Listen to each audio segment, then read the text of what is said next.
Hello students, welcome back to YouTube channel easy commerce on tips. आज हम लोग discuss करने वाले about the chapter number 5 of class 11 TS Grewal के according accountancy का chapter number 5 that is accounting equation. Accounting equation generally ये होती है accounting equation that is assets equals to liability plus capital, जो शो करती है कि असेट्स को या तो लायबिलिटी लेके परचेस करते हैं, मतलब लोन लेके परचेस कर रहे हैं, या फिर खुद का पैसा ऑनर के पैसे से परचेस कर रहे हैं। Means accounting equation is equal to assets is equal to liability plus capital. ये आपकी बन जाती है अकाउंटिंग इक्वेशन। अब अकाउंटिंग इक्वेशन के पीछे बेसिक प्रिंसिपल क्या है? तो अकाउंटिंग इक्वेशन के पीछे बेसिक प्रिंसिपल है dual aspect concept. Dual aspect concept के अकॉर्डिंग ये होता है कि हर एक ट्रांजेक्शन के every transaction have at least two effects. कम से कम हर ट्रांजेक्शन के दो इफेक्ट होंगे। अब ट्रांजेक्शन कैसे ले सकते हैं? जैसे लिया मैंने स्टार्टेड बिजनेस विद कैश, तो हमारे बिजनेस में कैश आ रहा है, हमको हमेशा अकाउंटिंग करना है बिजनेस पॉइंट ऑफ व्यू से। तो हमारे पास कैश आ रहा है तो कैश इंक्रीज हो रहा है, वो साथ में जो ऑनर पैसा लगाता है उसको हम लोग क्या बोलते हैं? कैपिटल बोलते हैं। तो सर कैपिटल भी राइज हो रहा है। इसका मतलब ये है कि हमने ये ट्रांजेक्शन लिया, उसमें कम से कम दो इफेक्ट निकला है।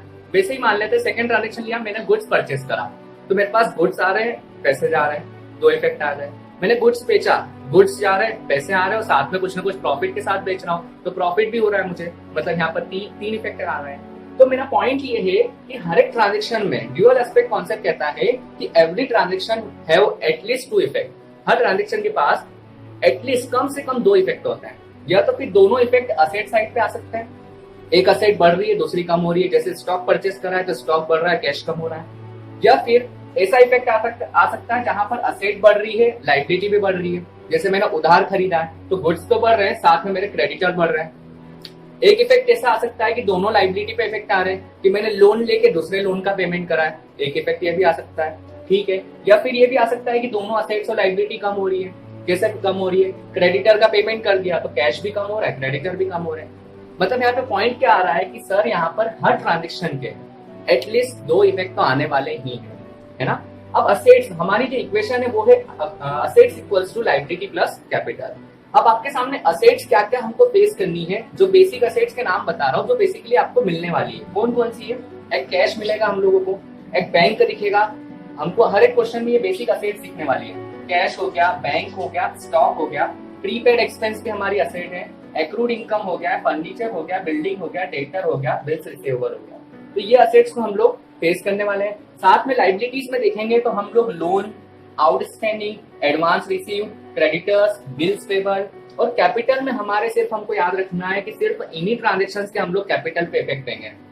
एक्सपेंस होगा तो कैपिटल में से भी माइनस करना है, इनकम हो रही है तो कैपिटल में प्लस कर देंगे, किसी चीज में लॉस हो रहा है तो माइनस कर देंगे, प्रॉफिट हो रहा है तो प्लस कर देंगे, अगर ऑनर ड्रॉइंग्स कर रहा है तो माइनस कर देंगे, और अगर नई कैपिटल इंट्रोड्यूस कर रहा है तो उसको हम लोग प्लस कर देंगे। तो ये अकाउंटिंग इक्वेशन के हमारे जो अलग अलग असेट्स और लायबिलिटीज और कैपिटल में क्या क्या इफेक्ट देने वाले हैं वो सब हम लोगों ने ये डिस्कस कर लिया इन द अकाउंटिंग इक्वेशन।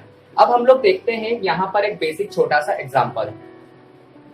ये हमारा एक छोटा सा एग्जांपल लिया हम लोगों ने, अकाउंटिंग इक्वेशन प्रिपेयर कर रहे हैं, और ये बेसिक एग्जांपल है, इसकी हेल्प से आप लोग आगे दूसरे क्वेश्चंस भी सॉल्व कर सकते हैं। मैंने ट्रांजेक्शन 3 लिए हुए हैं। First is started business with cash, business start कर रहे हैं हम लोग कैश से, तो इसके दो इफेक्ट क्या आएंगे?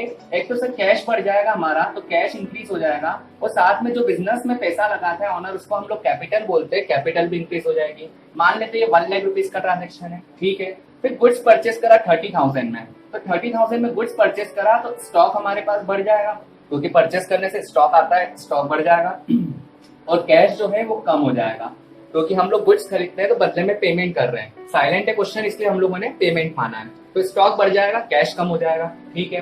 फिर गुड्स बेचा है हमने 20,000 की कॉस्ट वाला 30,000 में, तो गुड्स तो हमारे पास से कम हो रहे हैं, गुड्स कम हो रहे हैं क्योंकि 20,000 के गुड्स गए हैं। कैश हमारे पास आ रहा है क्योंकि 30,000 रुपीज कैश आ रहे हैं, और आप लोग देखोगे तो प्रॉफिट भी हो रहा है हम लोगों को, प्रॉफिट हो रहा है 10,000 रुपए का।